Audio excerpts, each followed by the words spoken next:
from the state partnership side, that was the first time I was really exposed to that program. So it was it was a good first exposure and kind of understanding what the program is about and seeing those relationships with the Royal Thai Air Force be on display in front of me and building in front of me, and then building some of those relations myself. It was cool, and I hope to go back because I'd like to build on those relations.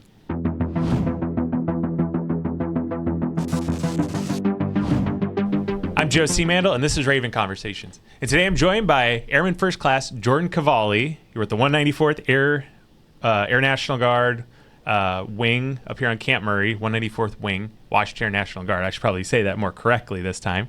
And you're a public affairs specialist or mass communication specialist. I don't know if there's a difference in the Air Guard versus Army Guard and the title of your job. So here to talk about what he does in the Air Guard, how you got into the Air Guard and stuff like that. So I appreciate you coming on, Jordaan. Yeah, I'm honored to be here. Intro and background on yourself. Sure. So, yeah, I'm a public affairs specialist, is what I call it at least. As you said, I enlisted in March 31st of 2022. I sat around for about 8 months before basic training came around. But I went to basic training December 20th of the same year. So I spent the holidays at San Antonio, Texas, and then pipelined directly to my technical training in Fort Meade for 6 months. Came back in August to Camp Murray, and I've been on orders basically since then. So. Yeah, and when you went to your tech school, was it a mixed school, kind of like DIMFOS is for the officers and senior enlisted, where you're with Army, Navy, Air Force, Marines all together in one class? Yep, we had all branches in our class, including Coast Guard too. So. Oh, very cool. So you had about 8 months in between, and so everyone knows, we talked to you before you joined. Your brother's in the Air National Guard. And you were interested in sports journalism. Mm-hmm. And so got to talk with you before that, and then you ended up joining the Air Guard. And so back to that, you had 8 months in between enlistment and leaving. Mm-hmm. Does the Air Guard have a program kind of like the Army? We call it the recruitment sustainment program. Do you guys have something on the Air Guard side for that? I'm not sure what that is. In the time between enlisting and shipping off to basic training, we have this thing called Phoenix Flight, where you'll still come in on drill weekends and you'll kind of have like a initiatory class, I suppose, to the Air Force, where they teach Air Force core values and kind of what to expect in basic training and things like that. Yeah. Is that similar to what you're talking about? Yeah, exactly. Okay. So, yeah, very similar. So it sounds like, is that through the wing, or is that through just the Air Guard in general? Or that's through the wing. Okay, so the wings kind of manage that on their own. Yep. Okay, perfect. How'd you learn about the Guard? I mean, you're obviously your brother, but it sounds like it's more of a family thing. Dad served as well? No, my dad did not serve. Your dad did not serve? It's just my brother. I think there's some grandparents who served way back when, before my time.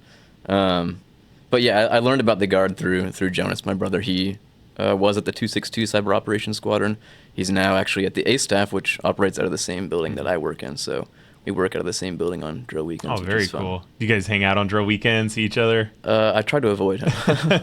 You're like, no, I get to do much more fun things than he did. So yeah, I'll come by my desk and I'll see that he'd be rummaging around my area, and if I leave my wall, he'll take all the cards out and lay them around the desk. So he'll bother me as he can. But. Yeah. What prompted you to go public affairs? So, like you said, I guess I'll start. Senior year of high school, I really did not know what I wanted to do going out of high school. I saw my friends, and I was kind of envious of them because they all seemed to know what they were doing. They all, had college lined up, jobs lined up, whatever. They kind of had a plan already in their minds for what their life was like. I had no idea. But senior year of high school, I had a math teacher who brought up that one of his passions is broadcasting. And actually, he now full-time is a podcaster and beat writer for the Diamondbacks in Arizona. Oh, very cool. But that's a side note. So I kind of saw that and was like, oh, that's really cool, because I am a baseball fanatic. Kind of a big part of my childhood was listening to the radio broadcast of Mariners games. So I was like, wow, you can do that and have a job out of it. So I kind of embraced that and said, okay, this is what I'm doing. So I went to community college directly out of high school and was pursuing a bachelor's in communications.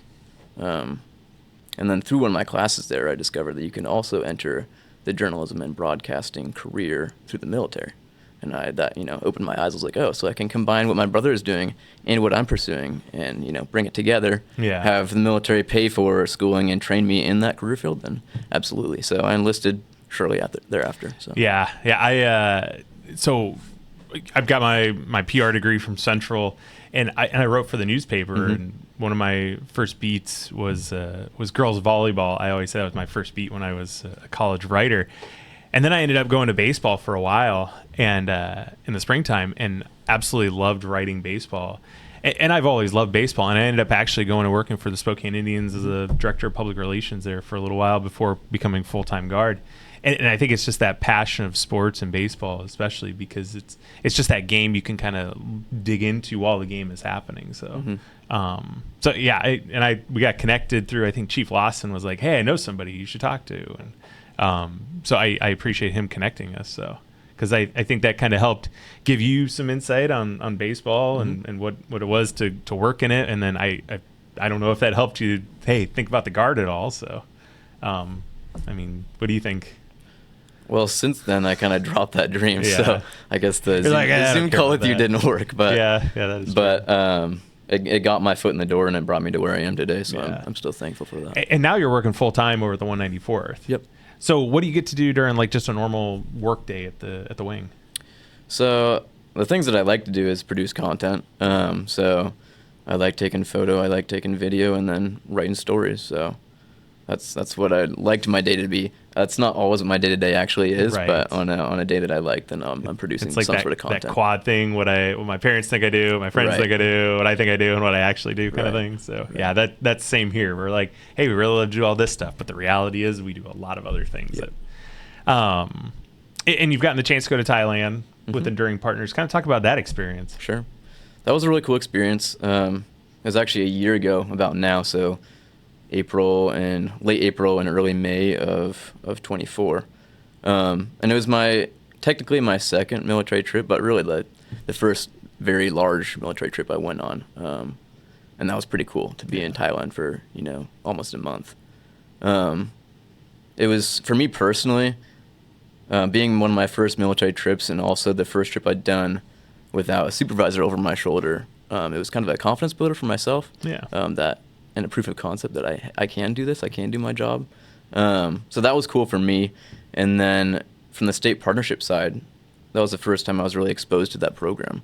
So it was it was a good first exposure and kind of understanding what the program is about and seeing those relationships with the Royal Thai Air Force be on display in front of me and building in front of me, and then building some of those relations myself. It was cool. And I hope to go back because I'd like to build on those relations. Yeah, I always love going on SPP trips. It's fun to learn, not only about the culture and the organizations there, but it's just that experience to get to go to another country, especially one multiple times, right? And you were in Thailand for almost a month, like you said.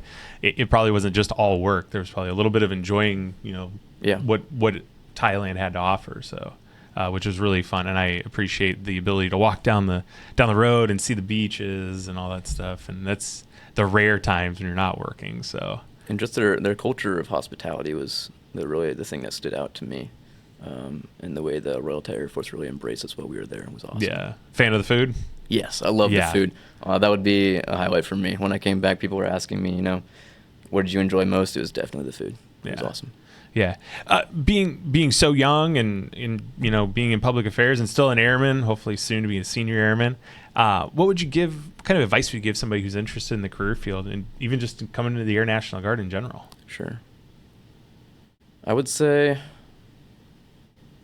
the military, it's not for everyone, right? I'm not a recruiter. I'm not going to try to get everyone to join. But I will say, I've met salty active duty component people who, just want to do their 4, 6, 8 years and get out. I don't think I've ever met anyone like that in the Guard. Yeah. So I think that's a big selling point to us. There's just so much options in the Guard. Whether if you get tired of being full-time Guard, you can go civilian. If you get tired of your civilian job, you can hop on orders. Or there's always opportunities to cross-train too. So I'd recommend it for sure. If you are in the Guard or you're thinking about joining the Guard, my number one piece of advice would just be to take every opportunity you have. It is what you make of it. Volunteer for everything that you can. Say yes to everything that you can. If your boss is saying who wants to go to this place, raise your hand so you're going to go. If they need honor guard people, raise your hand so you want to do that.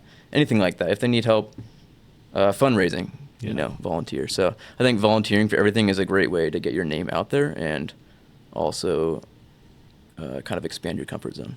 Yeah. Well, I appreciate it, man. And like I said, I think you're doing a heck of a job over at the 184th. Content you're producing is fantastic. Stories are great. Videos are fun. You're actually, you got a great eye. And I was saying it earlier, I think a lot of our PA folks are starting to show their personality through their videos and the content they're creating. So keep it up, man, and keep rocking on it. So if you like the video, give it a like. If you want to know more about joining the Air National Guard, we can put it in the notes. If you're interested in public affairs, we can also put that in the notes. Subscribe for future videos. And Jordan, I appreciate you coming on, man. Thank you. I appreciate it.